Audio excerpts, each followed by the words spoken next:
Sans l'UFC, je serais probablement faire de la mettre en prison, donc... Abrasif. Attends, t'es homosexuel. Audacieux. Je vais te donner une chance de gagner. Donne tout ce que t'as. Captivant. J'appelle toujours Izzy le champion chinois, mais Izzy n'est pas le champion chinois. Izzy est l'homme moderne.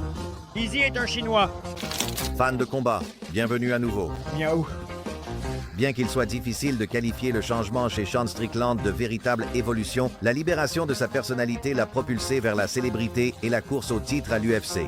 Je ne pouvais pas voir parce que Dana White disait un truc du genre « Hé, virez ce plouc ou sortez-le d'ici ». En explorant l'une des personnalités les plus controversées que ce sport ait jamais connue, nous espérons découvrir ce qui a allumé la mèche menant à l'ascension explosive de Sean Strickland.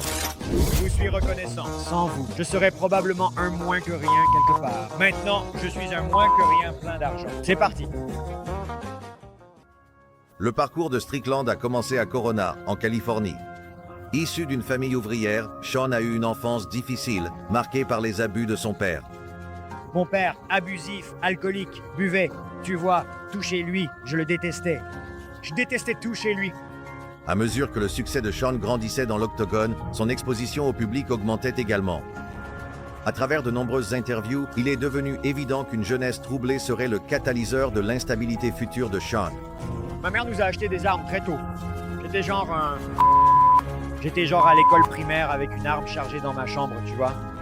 Mon père, mec, c'était genre... Quand j'étais gosse, mec, c'était comme un monstre, mec. Il était comme le croque-mitaine. Finalement, la relation explosive de Sean avec son père a atteint un point de rupture, et Sean a mis fin à des années de vie dans la peur. Je me dis juste, tu vois, aujourd'hui c'est le jour, je me dis, oh, j'en ai fini avec ça. Coupe de tête et je lui casse le nez. Genre, il tombe par terre, il pleure, je n'oublierai jamais, comme le monstre, comme le croque-mitaine de ma vie. Juste le voir tomber au sol, genre en pleurant, et tenant son nez et en train de saigner. Faisant désormais son propre chemin dans le monde, un Tarzan de 16 ans a fait ses débuts professionnels dans King of the Cage, dominant le circuit pendant 5 ans avant de débuter à l'UFC avec un palmarès de 13 victoires dont 11 par arrêt. Je suis un vétéran, mais j'ai pu prouver à l'UFC ce que je vaux, et je suis très excité. C'est terminé! Sean a poursuivi une belle série dans la division des poids welter, enchaînant les victoires contre Luke Barnett, Tom Breeze et Alex Garcia. Strickland avec un chaos monumental.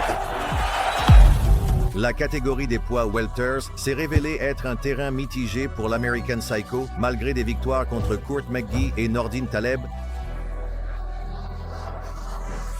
Connaissant une certaine irrégularité dans la cage, peut-être que le plus grand revers de la vie de Sean allait se produire en dehors de celle-ci. En décembre 2018, Sean a été victime d'un terrible accident de moto, le laissant inconscient pendant plusieurs heures. Pensant auparavant qu'il ne combattrait plus jamais, Strickland a annoncé son retour à l'UFC 2 ans plus tard. Cette fois à 185 livres, il estimait pouvoir accepter plus de combats à court préavis, dans le but de combattre plus fréquemment. Michael Bisping a révélé que Sean avait reçu une importante indemnisation d'assurance à la suite de l'accident. Cet argent a changé sa façon de combattre, car il a éliminé le stress lié au combat. Il était très inquiet, mais depuis qu'il a de l'argent en banque, il peut faire ce qu'il aime. Autrefois obsédé par la préservation de son palmarès en MMA, Strickland sentait n'avoir rien à perdre avec sa fenêtre de compétition qui se referme. Pouvait-il encore viser une nouvelle course au titre? Strickland ne reviendrait pas seulement de son accident avec une fin renouvelée pour la compétition, mais aussi en étant lui-même, sans aucune honte. Sean, je suis vieux, j'ai 29 ans. Il me reste encore quelques années. Je vais en profiter. Je vais continuer jusqu'à ce que les roues tombent. Amusons-nous un peu, Sean. Sa nouvelle approche de la vie et du combat allait briller dans l'octogone, illustrée éclatante lors de son retour chez les poids moyens contre Jack Marshman. Minute, autour. Pour le dîner, Jack, continue. Frérot, tu ne peux juste pas tomber. Pourquoi tu tomberais? Je savais que j'étais... Il est juste. Ouais, allons-y. Donne tout. 10 secondes, Jack. Allez, Jack. Allez, Jack. 5 secondes, Jack.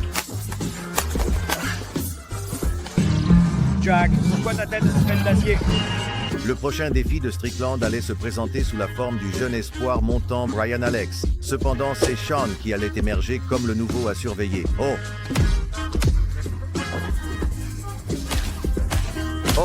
Il essaye de le toucher. Sean Strickland La renaissance de Shawn ne l'a pas seulement vu développer un ensemble de compétences redoutables, mais aussi continuer à faire la une. Je ne pouvais pas le dire parce que Dana White aurait dit « Hé, ce plouc, virez-le d'ici ». Mais maintenant, comme j'ai un peu plus, vous savez, de fans, que les gens veulent me voir me battre, je peux le dire de manière beaucoup plus offensante, donc c'est sympa. Maintenant, je vais juste être le plouc que je suis, mais en mieux. C'est sympa. Après des victoires successives contre Chris Jotko et Uriah Hall, Les nouvelles drogues, je perdrai la tête, donc je les évite. Je pense qu'après avoir arrêté de me battre, je vais partir pour un voyage aux champignons hallucinogènes. Tout le monde ne jure que par les champignons. malgré ses succès récents, il y a toujours un monstre qui attend au tournant, prêt à dévorer ceux qui n'ont pas la chance de le voir venir. Il était temps pour Shawn de livrer son premier grand combat contre le prétendant en pleine ascension et futur champion Alex Pereira.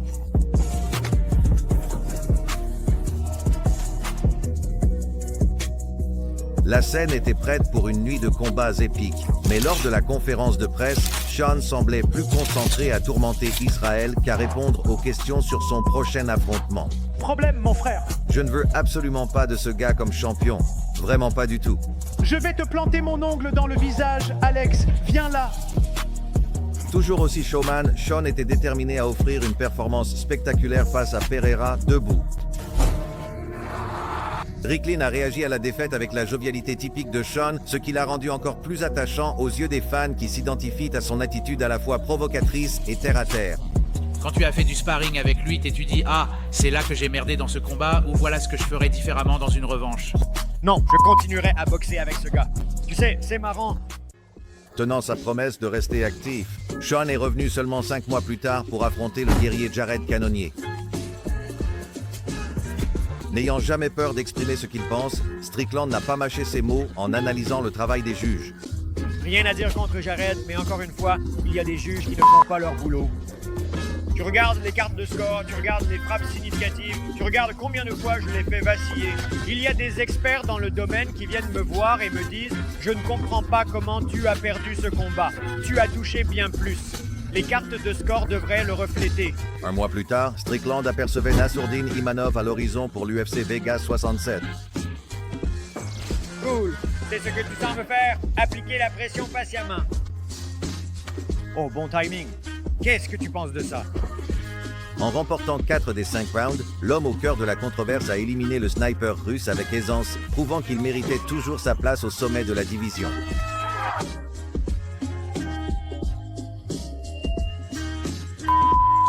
Mec, je suis un gars de la maison. Tu me paies et je bats Francis Ngannou. Shawn était de retour dans la colonne des victoires et recommençait à mettre les médias mal à l'aise. J'ai découvert ça. Si tu disais « Oh non, j'adore mon mari, c'est le meilleur gars du monde. J'ai plein d'enfants, je suis heureuse en mariage. » Alors je dirais « Eh bien, passe une bonne journée. » 6 mois plus tard, Shawn est programmé dans ce que beaucoup considéraient comme un affrontement déroutant contre Abus Magomedov.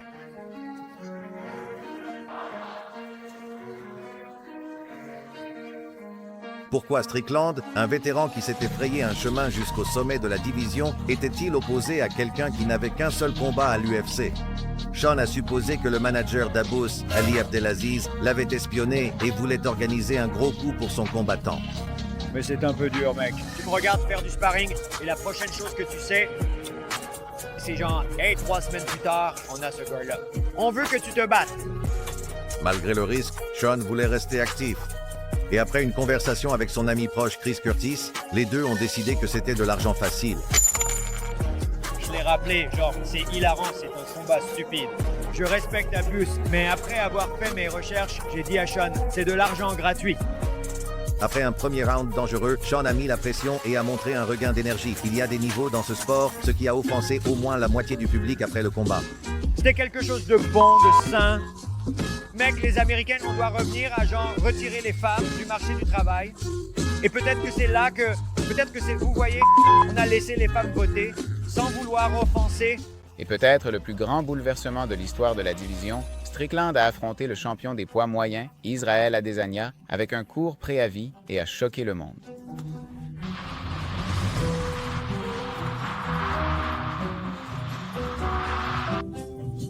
Mais ce ne serait pas juste un coup de chance.